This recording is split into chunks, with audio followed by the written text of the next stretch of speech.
celebrated as the World Environment Day across the globe. What should be a joyful occasion is now a grave reminder of the destruction caused by hunger for that growth, construction activity which is going all around us, and industrialization, which brings destruction to the environment. That growth is important, if not critical. That's a very well accepted fact, isn't it? But can the damage to a fragile environment not be reduced? It certainly can. Facts in India tell a compelling story. We simply don't care about our environment or about preserving it. A handful of citizens, thinkers, architects, industrialists do, but the numbers are so minuscule, it's quite shameful, really. Today on the Realty debate, a serious relook at what we are doing wrong, how harmful today's apathy to the environment can and will prove for the children of tomorrow, and how can we arrest the destruction. Welcome everyone to this special debate on the World Environment Day, and I have with me a very special panel. Dr. Prem C Jain, Chairman, Indian Green Building Council, IGBC; Tanmay Tathagat, Director of Environmental Design Solutions; Kameswara Rao, Leader, Energy, Utilities and Mining, PwC India; Professor Dinesh Mehta, Professor Emeritus, Faculty of Planning and Policy, Public Policy, CEPT University; Ajit, Kumar, Chordia, Managing Director, Olympia Group and President, CREDAI, Chennai. And of course, later we'll also be joined by a very, very vocal activist, Sunita Narain, Director General, Center for Science and Environment. Before I start, I'm just going to remind everyone of the scary facts. And the reason why I do want everyone to be extremely scared is because it is a wake-up call for everyone. In January 2014, in a report presented in the Davos Economic Forum, the Yale Environmental Performance Index ranked India 174 out of 178 countries, right at the bottom on air pollution. India beat, guess what, even China. We keep reading headlines about how China's environment pollution is probably so bad that people are not able to breathe in those cities, but we actually beat China on that front. Sri Lanka, Nepal and Pakistan, all of them, worse than all of them, to become the country with the world's most unhygienic air.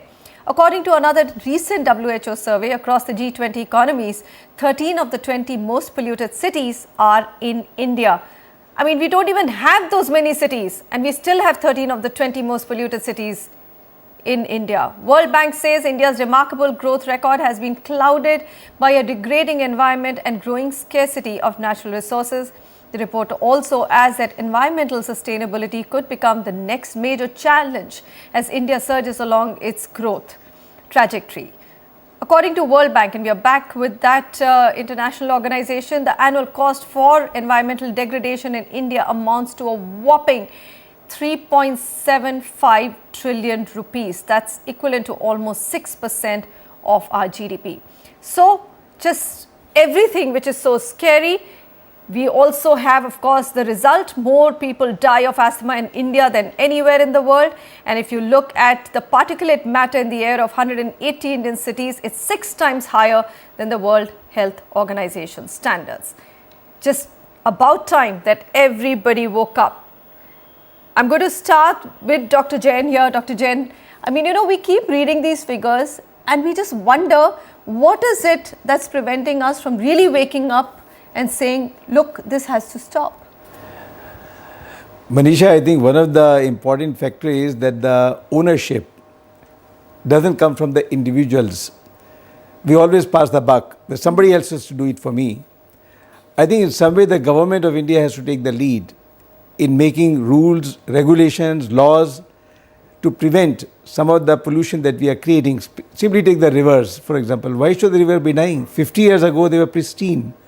In 50 years, they have been completely killed because we throw all our garbage into the river. We had to have rules, regulations and laws to prohibit this happening. There's nothing works like the punishment, and the punishment should be then and there, which is not happening. So, don't you think, Tanmay, there are rules and regulations except that it's so easy to flout them? Or do you think there aren't enough rules and regulations per se? I think the number of, if you look at the indicators for environment, the Yale study, it says in terms of the regulations and rule and the framework, India actually ranks pretty well. So we do have many of these measures in place, but the implementation, as you said, is very poor, and even the action plans for, say, cleaning the rivers or other things which have been budgeted, approved and planned don't happen. So our implementation, I think, is more to blame than just the lack of the rules. And I must add that the other overarching problem is that environment is the public goods. And you see the apathy we have, the attitude we have in India of cleaning our house and leaving the garbage outside. Absolutely. It just translates to how we deal with our environment. Professor Mehta, what's your own opinion here? I mean, we can't stop growth, we can't stop industrialization. We need to create jobs, we need to give our youngsters a living for tomorrow. How do you balance these two then?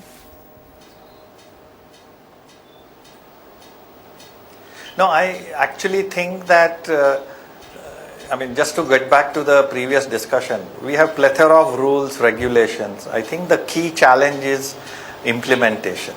At the local level, we have agencies like the Pollution Control Board or the local authorities. I don't think they have enough teeth.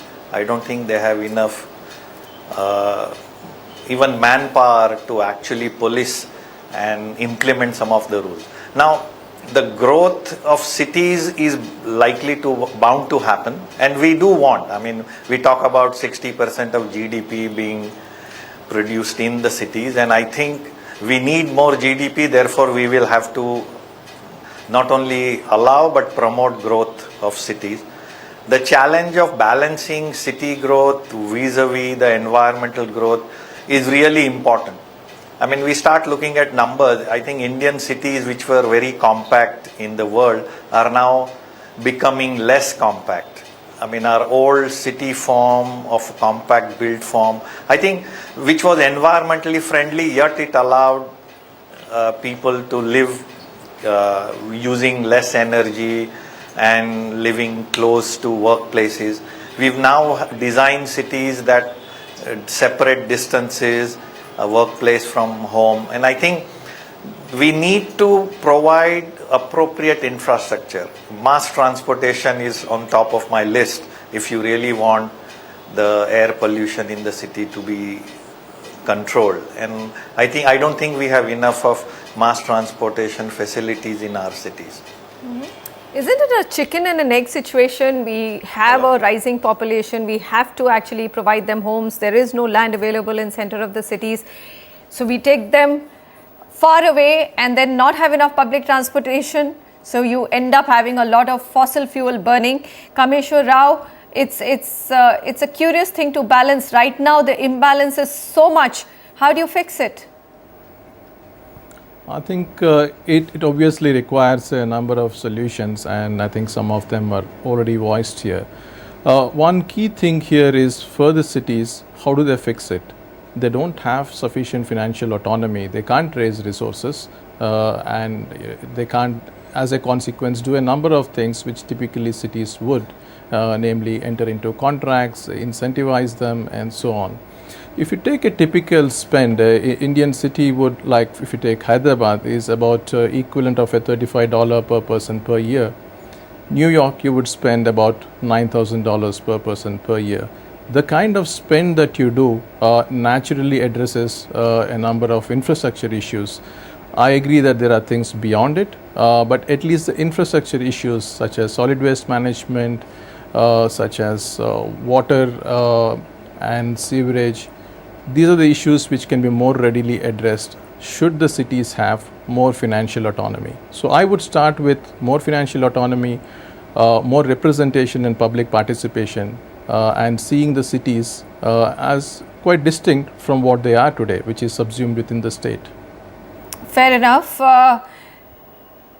Mr. Chordia, as a developer, do you think that if we gave more or just gave more financial muscle at city level to municipal bodies, we could actually make both citizens and municipal bodies more responsible? Is that a way out? Because I've not seen municipal bodies performing irrespective. There is the Mumbai corporation, which has the largest budget and doesn't even spend 25% of its budget.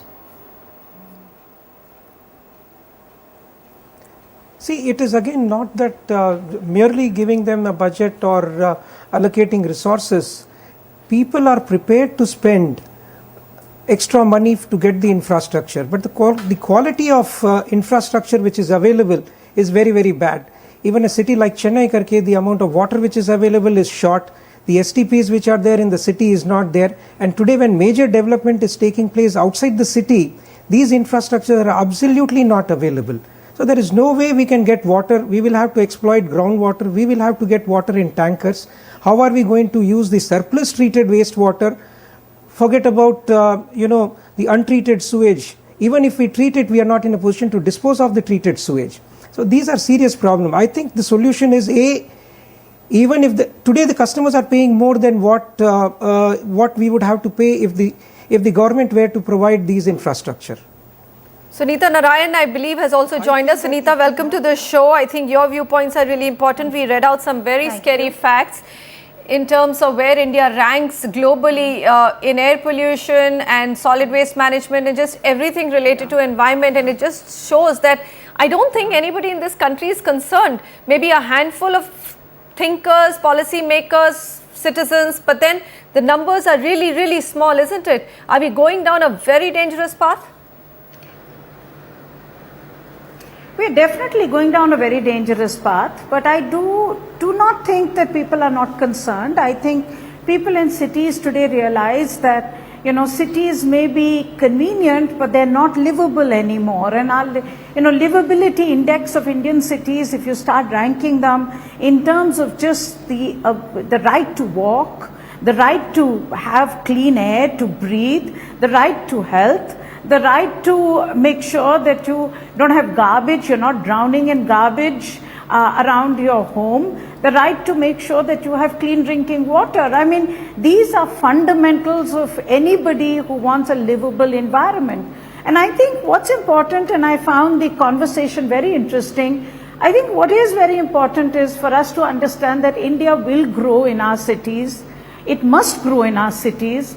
But that our vision for what urban India will be has to change. We still dream of a city, we think of New York, we think of London, and at most we think, oh, Delhi is yet poor, and as we get richer, we will become like London. We have to start thinking differently. We have to start thinking that London actually built its infrastructure at a time when the cost of growth was much lower, when it had much fewer numbers of poor people. In a city like Delhi, still 50% of Delhi does not have underground sewerage, does not have sanitation, does not have clean drinking water.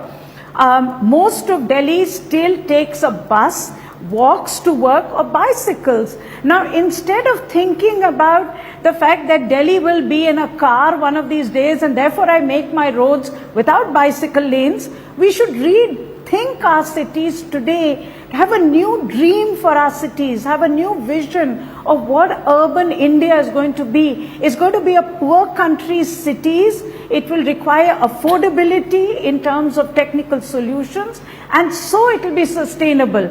I think we just don't have the right growth ideas for our cities, which is why we make such a mess like Gurgaon. Fair enough. Dr. Jain, Yes. how do you get the right growth ideas? In disparately, if I were to ask, I think the solutions are already there, isn't it? Everybody is talking about some bits of it. But how do you consolidate all of this and at the city level plan in a way that these cities, like Sunita says, become more livable? Manisha, fortunately, this is already happening. The situation is not as gloomy as you are saying that it has been the case, yes. But with the Prime Minister now announcing new cities, smart cities coming up, my company called AECOM is already involved in a very large city in the Gujarat. The idea is to take the learning from what India needs, not what the Western country needs us to. He rightly said, we don't want to make London or New York. It's not required. Idea is to make a city, and we are already doing that. In Gujarat, the city is happening. The number one, farmers will stay where they are. You don't move them out to the city and make them in the ghettos and so on and so forth. Build a city around the farming land, because there is plenty of land which is not used for farming. Walk to work. Create the situation where you don't need any transport. You don't need cars running all over the place and consuming fuel. Make sure the rainwater is harvested. Plenty of, there is very good indication and data available to us. If every drop of rainwater is harvested, which is done in Maldives, next door to us, we have enough water available to us to serve the city. Next, treat all the waste, both water and solid waste. And we have enough knowledge as to how to create energy from the solid waste. Use solar energy, wind energy, other forms of energy rather than coal burning. This is already happening. It's happening, but it's happening in one model city. We already have a large part of India living in cities, Tanmay. Yes. How do you fix that? So one, of course, is create new cities, and when you create new cities, don't make the same mistakes as you did earlier, right? But what do you do with existing cities? Yeah. And the whole idea of new cities should only emerge once you've fixed The what old is city. existing with you. Planning a new city for reasons of industry and commerce is a different idea. But when you talk about existing cities where people already live, a fraction of the investment and probably a little bit more willpower is required to just change the way we currently live. Look at the infrastructure. You think it's an easy job?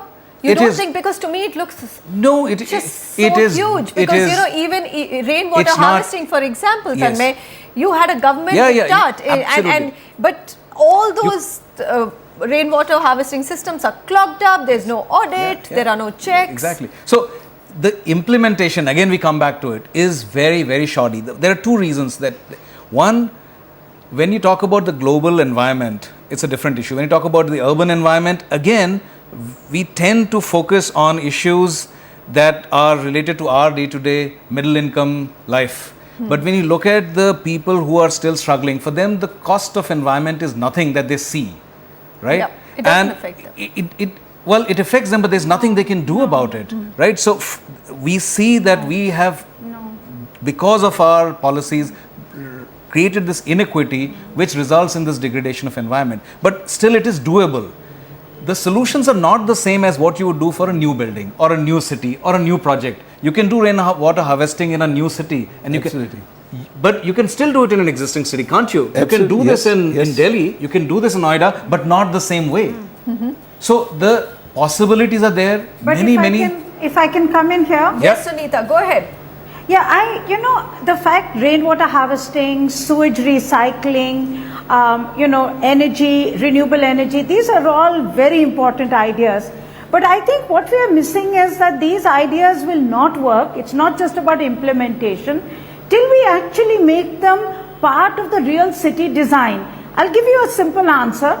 For instance, municipalities still provide water to all citizens. Then, where they don't provide water, people either depend on tankers, or that's where people actually depend on rainwater harvesting because they need groundwater. What we have to do is to start imposing on people, making it clear that you will not get water other than the rainwater that you harvest. It also means that city municipalities and utilities will be told that the lake and the pond, the local lake and the pond, is where you will have to get your primary water from. You will have to take your sewage, recycle it, and only that will be available. So we have to make these things so that they actually are part of the operation of a city. You don't just add them on as cute little things on top. The other thing is that I want to make the point about this new city, old city. I think it's very important that we should actually burst this bubble about the new city idea.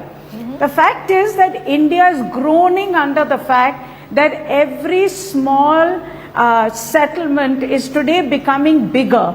A Gurgaon grew in front of us. A Faridabad is growing right now. Every city is moving beyond, becoming bigger. And what we have to do is to start putting the right policies so that as they become bigger, they get right. They do it right. We don't do it wrong now. And we don't focus on these 100 new cities, which God knows where we will acquire the land from, what will happen. We need to fix the mess that's under us today. We're going to take a very short break on that note, because it's an interesting question to ask. Do we not need new cities? Should we just keep our focus on making our current cities more livable? Should that be the big agenda of the government, whether it's at center and the state or the state? That's a big question, and worth debating too as we do this debate on the World Environment Day to find out how to make our cities and the citizens' life more livable, better air to breathe, better roads to walk or just way to walk, and of course much better solid waste management. Many issues that we're discussing here with our expert panel. Do keep watching.